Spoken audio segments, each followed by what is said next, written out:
Okay, attempt number 3. Content is not as easy as you think. So, the other day, I'm trying it out Sunday. The other day, I saw a post which said that Finland is ranked as the happiest country in the world. This isn't Finland, this is Magaliesberg. But they said that not only is it ranked as the happiest country in the world, but it's also covered 75% by forests. And that those facts are related. I tend to agree with that. I think it's very hard not to be happy when you're able to be grounded with all of this stuff. Why am I telling you this? What do I actually want to talk about? Well, as I'm walking through this awesome forest in our backyard in Magaliesberg, which for my international people is the second oldest mountain range in the world, I want to talk to you guys about lists. Why do I want to talk about lists? Well, because I like making lists, because I'm a bit of a nerd that way, and it helps me to keep things in order.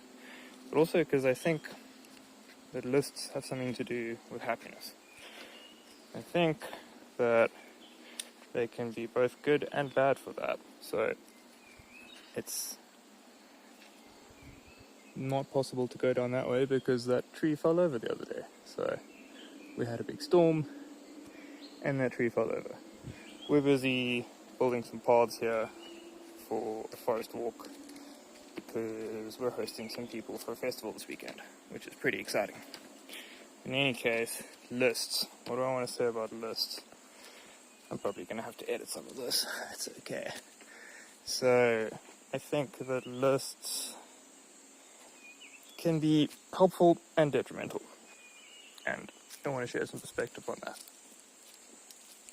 Lists are a great way to keep track of all things that need to be done and that you haven't done. And they can help for someone that's a little bit scatterbrained and maybe a little bit ADHD, to use the fun, popular, modern term. They can help you to somewhat organize your thoughts and make the monster seem more like a manageable kind of task or set of tasks. But they can also leave you feeling like there's so much to do, so much that you haven't done yet, and all these things that still need to be done.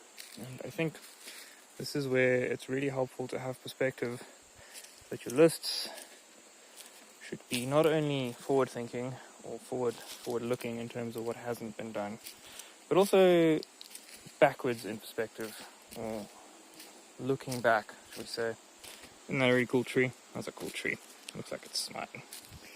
So, I think having the ability to have a perspective where you can look back and look at all the things that you have done is really powerful. And lists are a really nice way to do that, because even if you just look back at the ones that were once to-do lists, and you look back at all the things you've ticked off, this is something that I think not a lot of us spend enough time doing. River crossing. Look how cool this river bridge is. We made a bridge out of sticks. Isn't that awesome? So, what am I saying? Concentrating on walking over a tree bridge here. This is a really cool tree river bridge. This is in the Paddy's River. This is our awesome forest. It's very, very, very pretty. Where was I? Yeah, so it's really good to be able to look back and acknowledge all the things that you have done and all the ways that you have grown.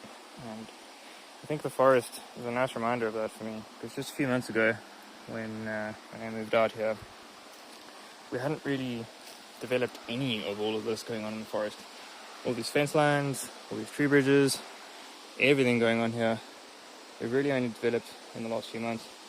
And it's actually transformed so much that it's like a whole new place for me to explore. That's how much it's transformed. And that perspective is really awesome, because you can look back and go, wow, look how much we've done. And I like doing that. I like having a practice of doing that every now and then. Taking photos of things, taking videos of things. Being able to look back and go like, wow, this is the before, this is the after, and this is what we've done. This is where lists are great as well, because they can help you break things down, and it's really important and helpful to know that things that seem crazy and unmanageable and unachievable really aren't that bad. You can break them down into small, consistent parts. I think that's probably what I've learned most importantly.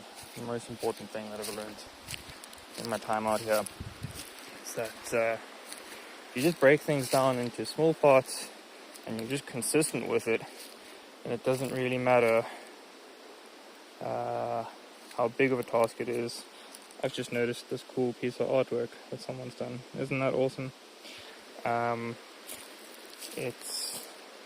You just got to break things down and be consistent about it, and I think lists are really helpful in that way.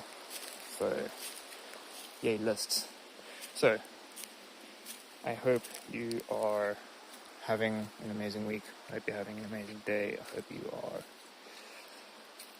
remembering and seeing all the places where you're important and loved and acknowledged.